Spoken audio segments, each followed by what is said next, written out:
Ladies and gentlemen, welcome back to the CCS Conference Call After Dark podcast. I'm back with co-host Dronas. It is 11:30 Eastern Standard Time on the East Coast. Dronas is late for episode 2 of the conference call presented by our founding sponsors. And it's been an interesting week, too, as we're now 2 weeks into the season. Things have really changed drastically, but what a start to the year, man. Yeah, it's been a fun start for sure. I mean, there's already been a lot of ups and downs that we've seen. Already a lot of big results happening. Obviously, having the extra week of non-conference since last season is huge. Also having the two invitationals, that's actually the three invitationals, has been fun to watch as well. One still not even finished yet. We got the championship Yeah. games going on during week 3, so you'll see those 4 games kick off throughout the course of the rest of this week. But again, there's still a lot of high quality games to go. And if you've been checking out the Discord tonight, there was a big game earlier in Conference USA. Jack State actually knocked off Kennesaw State in Game 5. That was a huge win for the Gamecocks to add to the resume, and that really could start to boost the morale of the Gamecocks as they move forward now 1-0 in CUSA. Play with UTEP to go later this week, looking to go 2-0, which they should. So they should have no problem beating UTEP. They should be 2-0 now. You look ahead to a threat like FIU or Middle Tennessee State. Yeah, I mean it'll be interesting to see how they do. As you mentioned, that is a nice win to have on the resume. That's a pretty big win there. I don't think a lot of people would have predicted that victory. So huge props to them. Got to keep on our eye on them for the remainder of the season, as we could see them get better and better. That we could, and it's interesting now. Like, again, we're going to get into all these conference debates later on in the show with our Birth Watch graphic. We'll introduce to the podcast later time that Jonas and I made a couple nights ago, but we'll kind of get into how all that works later. But that is a big win for Jack State. I think that was hands down the game of the night.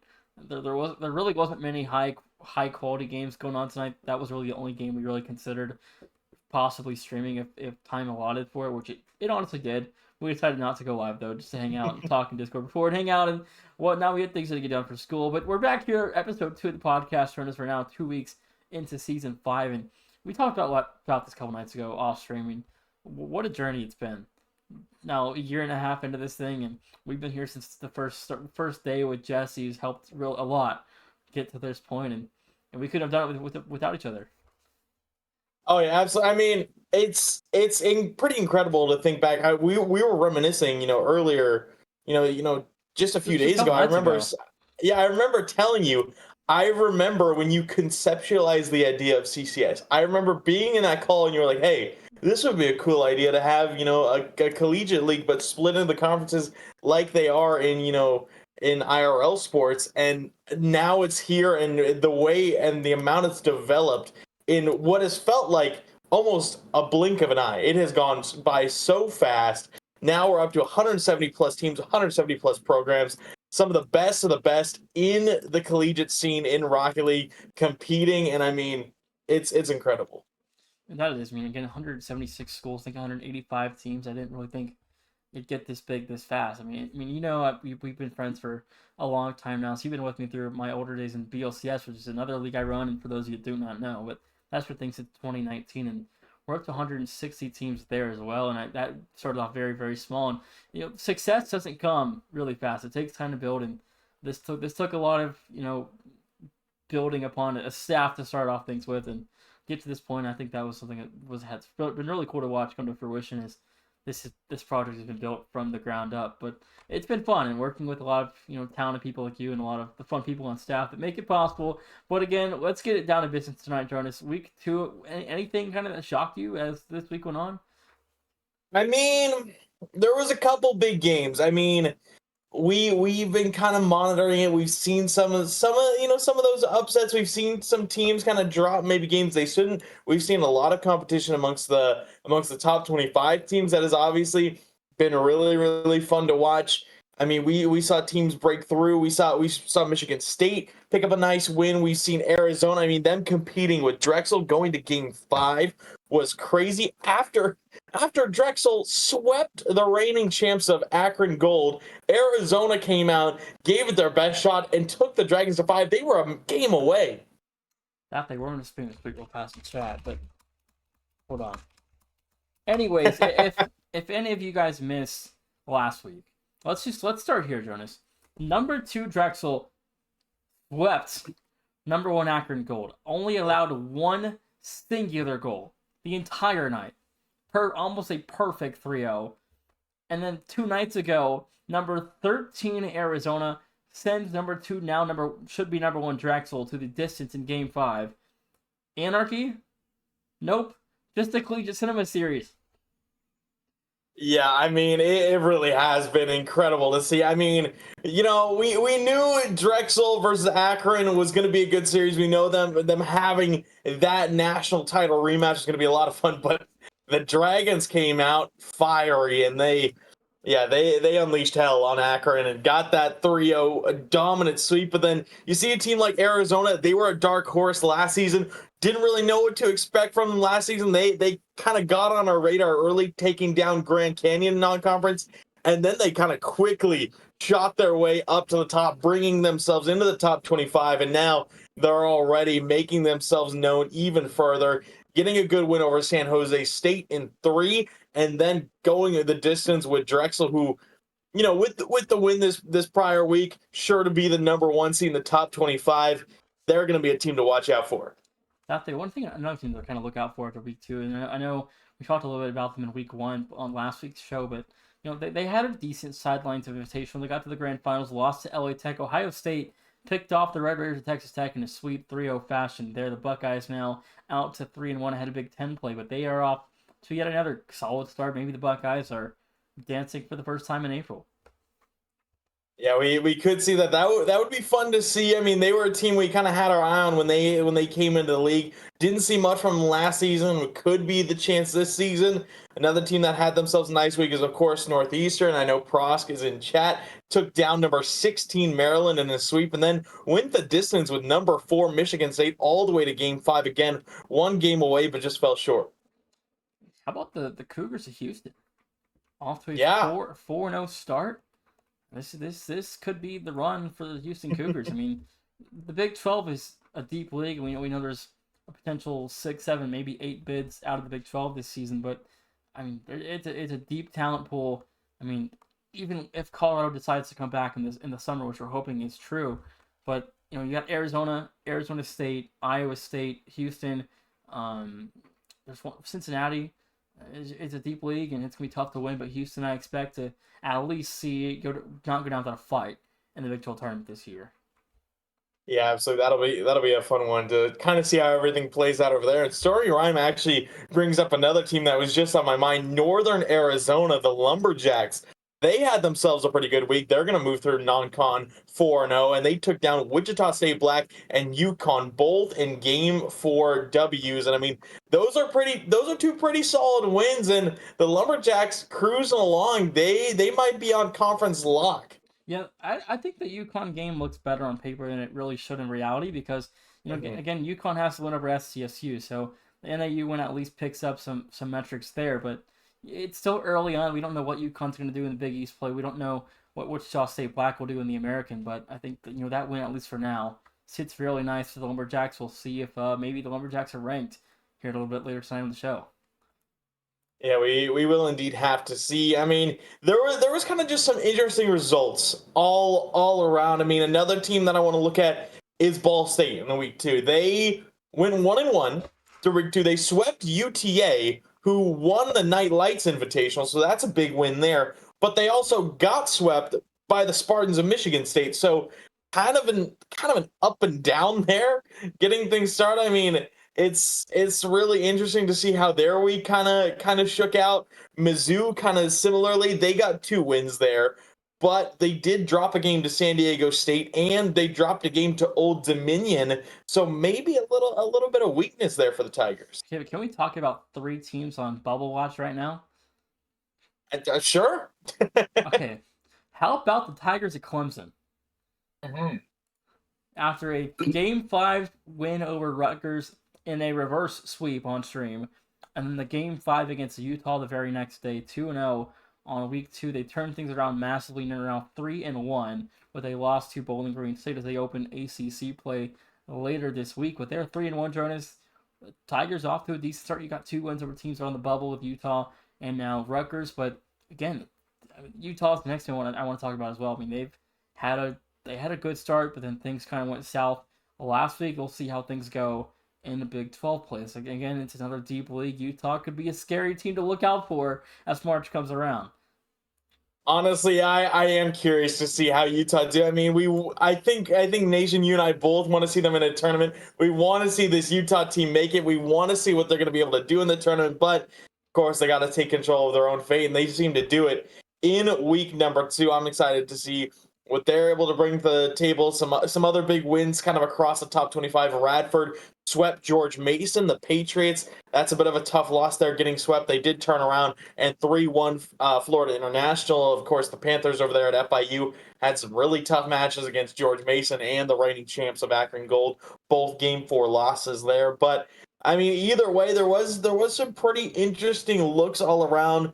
I'm excited to see kind of how everything's develops as now we're out of non-conference play, going to move into conference play. Everyone's going to kind of stack into those groups as we've seen before, and it really shows who are going to be the titans of each division. Yeah, outside of the Invitational wrapping things up this week, we are now into conference play. But again, back to Maryland. Maryland is not off to the start we expected at all.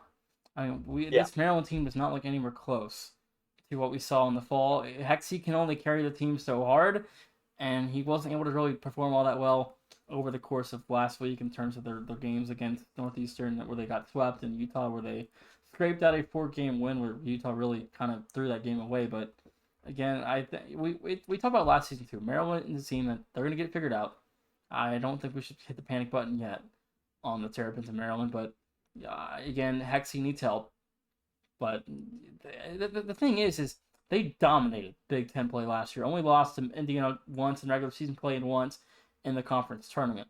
So again, Maryland, I think they'll be just fine, but not the start that the Terps are looking for.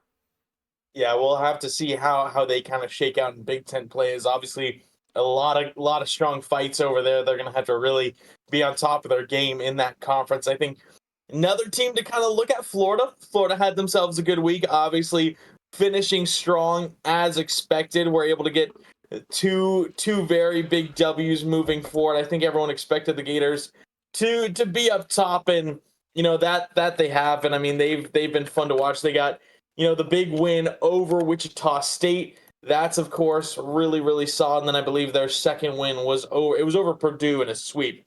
That's another big sweep there. But the Gators are going to be a threat. We know it to be true. Obviously, the number 5 in the last power rankings. They were number 5 in the preseason, I believe, as well. No, they were down at 7 in the preseason. We're number 5 in last week's poll, and I'm expecting them to kind of stay towards that top 5 for a while until a team like Radford or Charlotte or someone else can prove that they're deserving of that spot. Yeah, I mean, again, last week's Akron Drexel game was only the third time in CCS history where the CCS number 1 and number 2 squared off in the regular season, and last season it happened at Akron Drexel as well. And Drexel again jumped Akron at number 1. We'll see what the committee believes should happen going into conference play. And the first time, if you remember back in season 3, North Texas played FAU and absolutely murdered Florida Atlantic that night, and Hammy Crackers just had nothing to give back in season 2. That was season 2, not season 3. Hammy Crackers didn't play season 3, but that was season 2. FAU, North Texas, and UNC beat them up pretty bad and jumped up to number 1. We'll see where Drexel falls later on in the show. So let's talk a little bit about the CCS Invitational here a little bit.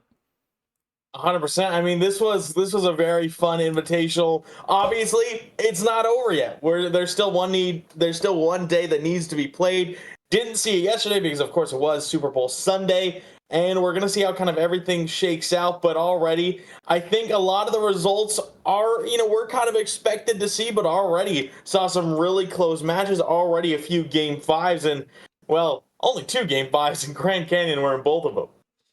I mean, the Lopes, okay. The GCU has played 3 non-conference matches this season. All 3 sets have gone to game 5. They went to game 5 with Akron, almost reverse swept them. Went to game 5 with South Carolina, and then they go into Charlotte. They lead that series 2-0 and get reverse swept by number 7 Charlotte. GCU now 1-2 on the year, looking to get back to 500 with the win over Iowa State later on this week.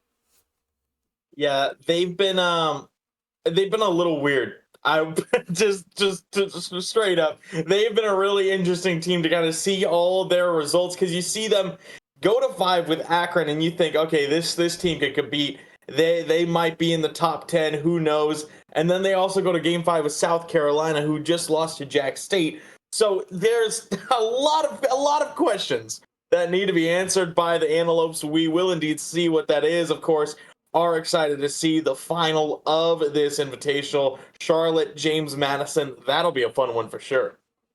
Yeah, that's gonna be a lot of fun in the first place game, and even GCU Iowa State's a great third place game. I think that's an Hmm. exciting game for both those programs. And Nebraska, South Carolina both now have played in storied series in CCS, and I think that could provide a good storyline. And that could be a big win for either team as well. On the resume for Nebraska or South Carolina, both teams looking to bounce back and pick up a much needed victory. But I think the biggest victory there in terms of this is Nebraska beating Idaho State. Idaho State falls to 0-2 after, or I guess 1-2 after their week 1 victory, but there are 1-2. They fall to 0-2 though in the CCS Invitational.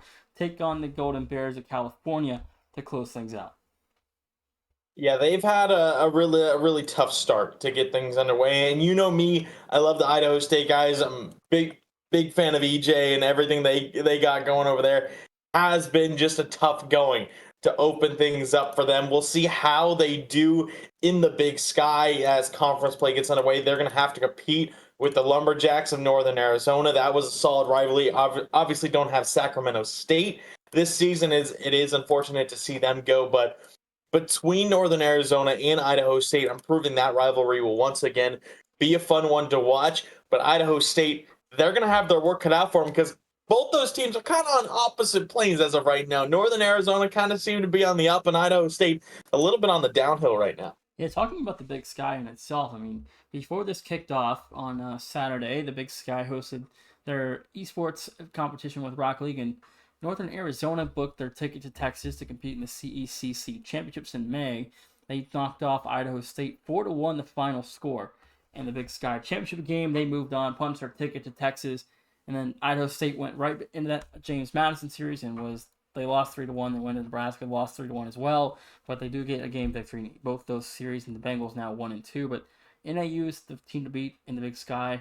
They've been dominant. They've got consecutive victories now over Idaho State. I think they're the team to beat in the Big Sky. But again, let's go through and make predictions here. First place game: Charlotte, James Madison.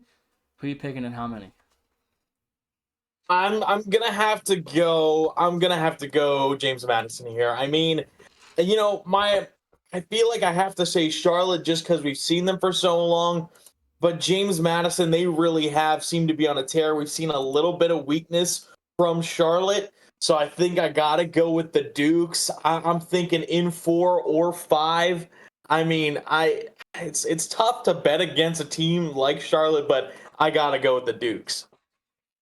I'm going to take the 49ers in 5. I think it's close. Okay. I mean, again, the series I watched against Iowa State, it was all pigeon. Hmm. Charlotte's really good about slowing down that superstar player on a team like JMU with dealing with pigeon. So I think if Charlotte can find their group early, I don't know what happened with the Grand Canyon series going down 0-2 and having to reverse that one, but things happen. But I think for Charlotte's sake, I mean, if they can slow down pigeon and Balda can have a normal night, I think they win in 4 or 5. But I expect Charlotte to win that. But moving right on, Grand Canyon, Iowa State. That's a difficult series to predict because you don't know what Iowa State you're gonna get. And Grand Canyon has been a damn good team, so it's gonna be hard. I'm gonna take GCU in 5. Yeah, I feel like I have to go Grand Canyon as well. Iowa State, we've seen them have some really great moments. But on the contrary, we've seen them have some really low moments, and we've seen them kind of struggle at times. And obviously, getting eliminated so early last season in champs, and I mean that was a huge loss for them, and I think a huge blow all around. And we'll see how they're going to be able to recover this season. But right now, I would have to say it's GCU in this matchup. I would agree. I think GCU wins in 5. I think it's close because you got to deal with Banish Minus. That's hard to do. But Yeah. GCU have dealt with Akron. They've dealt with South Carolina. They've dealt with Charlotte. And they played a lot of good talent early, and they'll get to play UT Arlington twice later on in the year as well. So that'll be exciting for the Antelopes. But Yeah, I guess back to the whack talk. I mean, we've been high in UT Arlington, but prior to the season starting, I'm Grant Canyon proving themselves as the front runner again in the whack to take down UT Arlington. But moving along, Nebraska, South Carolina, Jonas. This is a storied series for many reasons. I can't ever see myself betting against them. Give me the Cornhuskers in four. Yeah, I'm not gonna lie. When we talked about the CCS Invitational last podcast episode, we kind of previewed it a little bit, and we expected Iowa State and James Madison to come away with wins in the first round. We were expecting to see Idaho State and Nebraska in the second round. I put my money on Idaho State. I thought that's exactly who was going to get the victory there. Unfortunately, it was not. I bet against Noe. I bet against the Cornhuskers. And you know what? They took down the Bengals 3-1, a confident victory. I have to give them the favor against USC. And how many games? I'm going to say I'm gonna say 5. I know we've said 5 for a lot of these, but I can't see South Carolina going down easily. I feel like probably I could see the Gamecocks taking control early and Nebraska having to really battle and duke it out to get to that 5th game. But I think the Cornhuskers can do it. Yeah, I'm gonna take them at four. South Carolina is a great team, but I think Nebraska. I mean, again, I didn't get to watch the Idaho State series. I don't know what happened and what changed, but Iowa State, the offense is fine. They have the connection, but they just can't ever finish it. So maybe if things go well there, I think Nebraska win in four. But moving along, we could have had Nebraska California. That would have been a fun. That would have been a fun series for a lot of different reasons. But California, Idaho State. Cal's back at full strength for this game. Um, Idaho State is a tournament team. They were really good last season. I do still expect NU to win the Big Sky though, but I'm gonna take the Golden Bears in five. I'm going to go Idaho State in 4 here. I think this is where the Bengals finally are going to be able to put that win on their tally. Cal's a great team. We saw them have a great story last season in the national tournament, obviously taking down South Carolina. And we obviously saw that rematch and then, went all the way to game 7 with Arizona State in that tournament. But I think Idaho State are going to be able to pick them up here. I think it's going to be 4. It'll be close. I don't really know, but like, who's gonna win? But I think Cal get it done. They're back at full strength. They've still got a lot to play for. They're trying to get that quality win to head into ACC, play dominant and confident again. And I think this could be a way to do that there. But moving along, though, Jordan, it's a top 25 poll coming up next. But I mean, we've been sitting here talking already about the CC Invitational, how we're expecting things to play out later on this week. But we got a lot of exciting games still to go during week 3 as conference play opens up. But we had a couple of conference games tonight, and if you missed it earlier, we talked about it. Jack State knocked off Kennesaw State in game 5, easily the game of the night. Yeah, I mean, we were kind of on the lookout maybe about calling that game, but as you mentioned earlier, we just kind of we were both doing schoolwork. We were kind of both figuring some things out. We were just chatting as we were doing that. Also seeing Luka's debut with the Lakers. That's just a completely random shout out. Anyways, Hashtag but sell the yeah, team and fire Nico Harrison. yeah, I think we do regret not calling that one a little bit because that proved to be a great matchup, and that's a nice win for Jack State over the Owls. Yeah, it really is. I mean, that we're getting on the Gamecocks. A nice win for the Gamecocks, not the Owls. Said the Owls. Oh, I thought I said over the Owls. They got the win over the Oh, maybe Owls. you did. I wasn't really listening all that much, but yeah, okay, over the Owls. Yeah, that's right. The Gamecocks at Jack State. They would pick up the win there. But John, it's time to reveal the poll. Oh, absolutely. I mean, we've been going. Stream's been on for 30 I minutes. gotta I find know it. everyone wants to see it. Let's show it. You want to give me a countdown? Let me take another swig of my water. Okay, 5, 4, 3, 2, 1. Pull it up. CCS Weekly Rankings Week 2. Selection Committee has moved Drexel all the way to number 1. Akron down to 4 from number 1. They fall 3 slots. Florida stays at 5 after a perfect week. Ball State moves ahead a couple slots. Arizona jumps to 9 from 13. Wichita State falls down from 11 after a loss to Florida. George Mason makes a big jump. Northeastern unranked from 26 on the list 17th, and the Terps drop a couple slots into you. Penn State ranked for the first time. North Texas underranked for the first time this season. Yeah, there's some pretty big jumps. Obviously, Drexel moving over Akron Gold. That has to be, they have to be number one. Sweeping the reigning champs, the reigning number one seed is huge.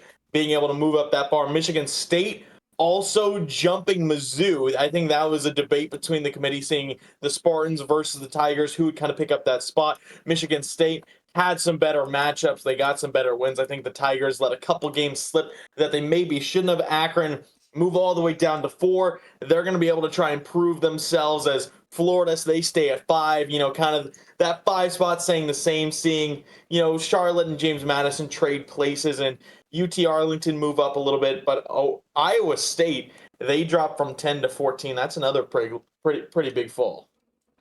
Yeah, I mean, there was bound to be a decent fall jump there. As again, Iowa State, had they knocked off James Madison, I think they would have opened top 7, 8 or so. I mean, again, the Big 12 made some leaps though. Arizona from 13 to 9, and Arizona State moves up a slot. Houston up a couple slots. I mean, the Big 12's deep, and it's gonna be tough to beat. And Penn State comes in at 25. Northern Arizona ranked for the first time ever in CCS. They are indeed. I mean, again, it's well deserved. We talked about it earlier when we were going through those week 2 matches. They secure that spot. I think that's a nice spot for them. But yeah, I'm excited to see how they're able to do. Yeah, it'll be fun to see for sure.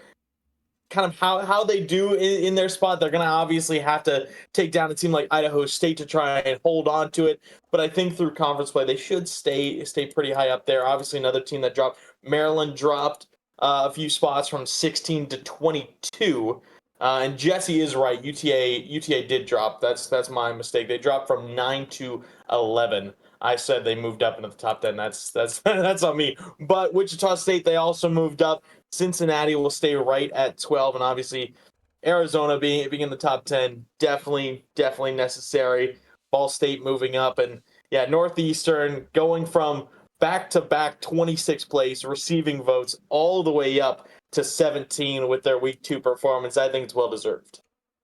I agree. The sweep of Maryland, Game 5, Michigan State, more than deserved for Northeastern at 17. I think that the biggest mover is North Texas from 18 to off the list after a 3-0 sweep over Washington State.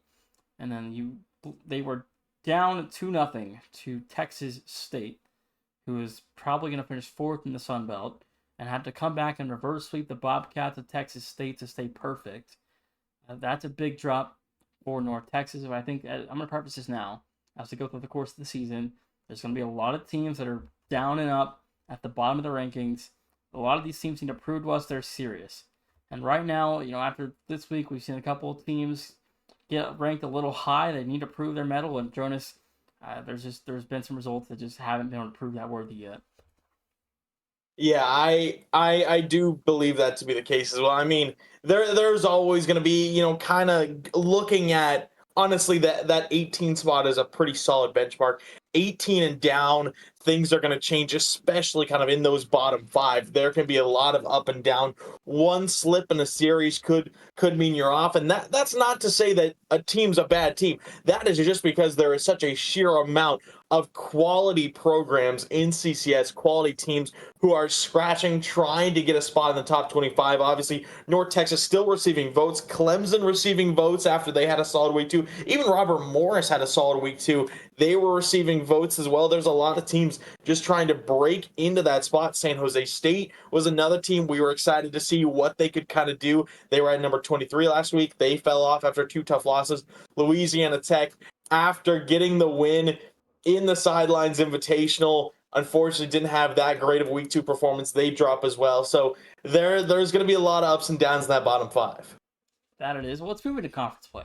Well, now we're through the non-conference portion of CCS Season 5. There's a lot of big games. You saw one earlier tonight with Jack State defeating Kennesaw State, but there's still a lot of big games still to go. I mean, we still got, Bowling Green plays Kent State in week 1 of MAC play. FIU plays LA Tech in week 1 of CUSA play. That's a huge game for both teams. And we talk about how deep the Big 12 is. I mean, Houston plays Believe Utah is one game. And They play Cincinnati. Cincinnati. That's a huge game. Cincinnati's a big game. Yeah. Well, I think it's on Wednesday.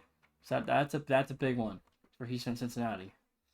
Yeah, that'll definitely be one that we're gonna need to get our hands on because that is two quality opponents going toe to toe. I mean, Cincinnati just revealed at 12 and Houston at 19, so we're definitely gonna see those two teams have a lot of fun in that matchup.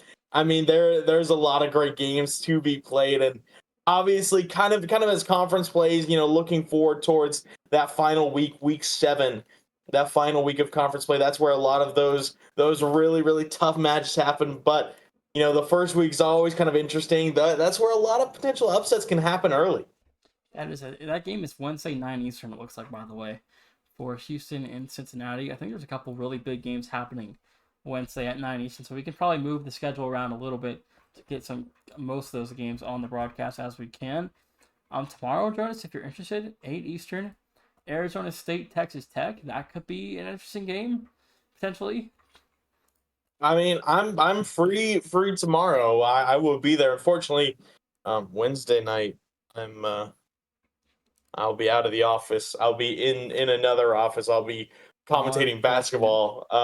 But yeah, there's sure some other great week 1 matches of conference play that we'll be able to see. Old Dominion versus Louisiana should be another fun one. Air Force takes on San Diego State. Could we see the Falcons stun the Aztecs again? We definitely could. I mean, that's the Aztecs have been slipping a little bit as of late, and I absolutely could see Air Force taking full advantage. They have in the past. I can see them doing it again. Texas takes on Florida. Not quite sure what to expect out of that one. Middle Tennessee State, Sam Houston State playing tomorrow at 7 Eastern, I believe. That's a big game. That could be something to look out for tomorrow. Hmm. Let's see. Anything else that stands out to you? Illinois, Nebraska, another big one. That could definitely be a fun one. That should be a win for the Cornhuskers, but Illinois, they can get crafty. That might be an interesting one. Also in the Big Ten, I'm curious to see. It should be a pretty solid win for the Spartans, but I'm interested to see how Rutgers do and Penn State, both the Nittany Lions and the Scarlet Knights, take on MSU. And they're still heavily favored for Michigan State, but those will be a nice test for those programs. Penn State, obviously, now in the top 25, they're going to have their chance to prove they deserve that spot. And on the other side, of course, Rutgers, they're a little bit further off, but again, a chance to just show the rest of the Big Ten that they can compete. Yeah, they do open Big Ten play though with Michigan State. So that's a tough game to open things up with if you're Penn State. But also, I'm looking at the Houston Cincinnati chat right now. There have been shots fired from Cincinnati. Oh, They have now since confirmed the time 9 Eastern Wednesday. Let's show everyone how underranked we are, says Zell from Cincinnati. well, there we go. I mean, Cincinnati, they've been an interesting team because since the addition of Zell, I think everyone kind of knew, this team was legit. And obviously, they're 4-0 through non-conference. But, but the thing is, their non-conference opponents haven't been of the craziest quality. They've gotten some solid wins over solid teams, but they haven't been to the degree that we've seen from others. So they haven't kind of showed the committee that they really are the best of the best. I am interested to see. I want to see them make that dent. I want to see them break into that top 10. I think they definitely have the potential. Conference play is where they're going to show. Well, luckily for them, they do play a very tough Big 12 schedule. So, again, you got a lot of chances to prove your medal through conference play there for the Bearcats. As alongside, Utah, we talked earlier in the year, they've got the hardest schedule in the country, in my opinion. They've got one of the hardest schedules. I don't know about the hardest, but it's definitely up there to be considered. Gustav, Arizona is ranked ninth here for the Wildcats. You missed that earlier on the show. They are ranked ninth. But join us. It's time to kind of preview our tournament expectations. Oh yeah, 100%. Let's go over it. Let's do it. So this season, Jonas and I on the podcast a couple nights ago, we were talking about how March Madness has all these different. If you follow any bracketologists on social media, they do all those birth watches and bubble graphic stuff. Well, Dronas and I made it a concept for CCS. We're going to introduce this new segment to the show this season is every single week. We'll update this graphic. But here's how we see the field going into week 3. As Drexels are only locked so far. But here's kind of how we see the first kind of 48-ish teams in terms of at-large opportunities. We don't take into account AQs, just solely at-larges. If you were to lose out, if Drexel were to lose out, they'd still get in. But this is how we see the field in terms of qualifying for an at-large. And to be frank, to be crystal clear with everyone in chat, everyone watching, this is obviously the first draft of this. This is our first iteration of it all together, and we will say harsh. We will say harsh, Jason. We really we were honest. We said teams that if they're going to struggle to get that at large, they're going to struggle. It'll be interesting to kind of see how it plays out. I think we're going to be updating this periodically, but this was kind of the rough estimate we gathered up to open up this kind of graphic. Yeah, we kind of looked at the top and what our expectations are in terms of who's going to win the conferences and who should have no problem getting in, as you see in our almost locks and should be in columns. So then you get to the bubble, which is where we're not quite sure how things will shake out for those teams on the bubble, whether you're on the right side of the bubble and you're in, or you're on the wrong side of the bubble and you're left out. And you have to almost flat kind of trying to get to the middle of the bubble and try to have a chance at them at large. Less than 1%. Really just kind of means you're cooked. At this point in time, there's not really a great chance if things were to end the way they were. But again, it's still very early. This can shuffle a ton through the course through April. Yeah, and obviously we're gonna be keeping our eye on it for conference play. There's gonna be some teams who move up. There's gonna be some teams who potentially move down. But again, this is kind of the first draft of everything to be played. Obviously, got some of the bigger conferences with a little bit more depth, and then all others obviously a little bit more filled out, as we do have plenty of conferences here in CCS. But yeah, this will definitely be fun to kind of keep an eye on. It'll be fun to kind of give everyone a vision of what we're seeing for the Birth Watch, but we'll keep an eye on it. Of course, we're gonna be onto it. There'll probably be more teams moving up and developing their story as the season goes on, hoping to see some more locks, some more almost locks, just kind of everyone slowly moving up the totem pole. We'll have to see again. These games, every single win matters, every single loss matters. You're to the point in conference play where your record directly affects your conference tournament seeding after every single victory, after every single loss. That table is updated. You want to be as high up on the table as you can. You want to win as many quality games as you can as well to make the committee make it hell for us to not put you in. Because again, last season there were teams that were utterly pissed off they were left off. I'm not going to name names, but if you know, you know. So I don't want to make it difficult. We just, again, it's hard decisions at the end of the season for us to make. There's only 64 slots. There's only 23 conference champions, which means there's 41 at-large teams we can put in. So not every single team you're going to see in these graphics every week is going to get in guaranteed. So again, it's a long season. These teams have a lot to prove ahead of them in the next 11 weeks, whatever, however long the season is after this. But Jonas, it's still so early. Don't panic if you're not on this graphic. Don't hit the red. Don't hit the red button. Don't think, oh, we're cooked, I'm forfeiting. But it's still, every win matters. Every loss matters. Yeah, and again, obviously, as you mentioned, it's early. I think that's the thing that everyone needs to take into consideration. This is the first time we've cooked up something like this.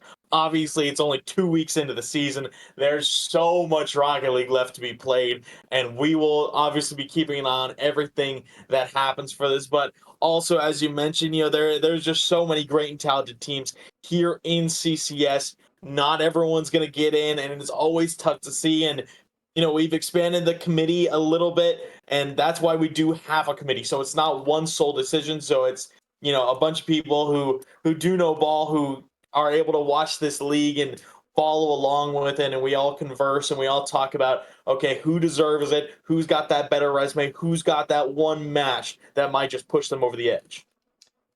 Absolutely. I mean, again, I think in terms of the bigger conferences here, the Big 10, the Big 12, and how we're gonna have a lot of bids. I think they're gonna dominate the at-large field and have a lot of teams get in. But again, it's still so early. We could see so many freak accidents and freak upsets through the course of the season that really could push a lot of teams forward or a lot of teams back. So we'll see how things shake out. But if you're on the bubble, you really need to pick up wins right now because you don't want to be on the wrong side come March. Yeah, absolutely. I mean, you want to try and get that spot as soon as you can. I mean, we always talk about how every single match matters, and even in non-conference, you look at it, you're like, okay, it's the first 2 weeks, we can kind of relax, get our bearings, go through some of these different opponents before we get into conference play. Might lose a few that you shouldn't. You're like, okay, whatever. No, those matches are going to be some of the first look towards in the decision by the committee. You want to try and find that spot in. Every single match is going to be looked at. You kind of have that one slip up, and you don't know where you could end up. Not at all. Yeah, I wish we had more metrics to go off of. There are a couple things we are keeping track of, and Epic has made an RPI metric for us to use come selection weekend. So we are excited to have that and a couple other things we're working on at the moment. But again, it's still so early. But this is just how me and let me preface this. This is not the entire committee. This is That's a good, yeah. This is just me and Dronas that have made this together. Other people in the committee are welcome to chime in. But this is what Dronas and I made. This is how we see the field right now. Again, if you're not in the graphic, do not panic. But this is just how we see it and what we expect to see play out through the course of the next coming couple months.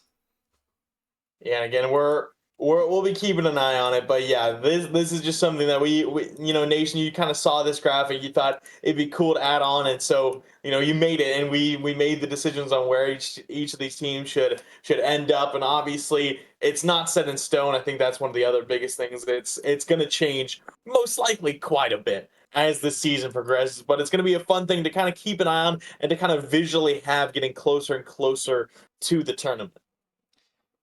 It's going to be a lot of fun to really talk about this once we hit conference tournament weeks, during those 3 weeks where we really start to break down the bubble even more and really push teams in and push teams out. But again, it is week 2. It is still so dang early. There's no point in saying, oh, you guys are freaking cooked. It's still early on in the year, but it's fun to talk about it and look at where teams are and whatnot. And if you're on the right side, wrong side, it's still a long way to go. So don't panic if you're not on the right side of the bubble. Don't panic if you're not on the graphic.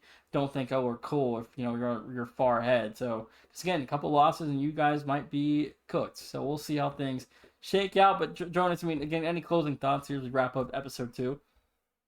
I'm excited for conference play. I am. Non-conference was a blast. We got to see so many teams facing off other great teams, but conference play is obviously where these teams show up. There are some teams who struggle in non-conference. As soon as they get into conference play, that's where they dominate. I'm excited to see those teams kind of regain that sole possession of their conference and kind of start moving up, getting that confidence back and getting ready to go into the conference tournaments and into the national championship tournament. I'm excited for this season. I know we're through the non-conference portion now, so conference play getting underway this week. But it's been a fun start. A lot of exciting games early on in the year. There's plenty more to come from me and you through the course of the season as well. But we'll see you guys more tomorrow for CCF action for week 3 as we open up our first conference play broadcast tomorrow. We'll see you guys then. It's been Nation Dronas, episode 2. We're out.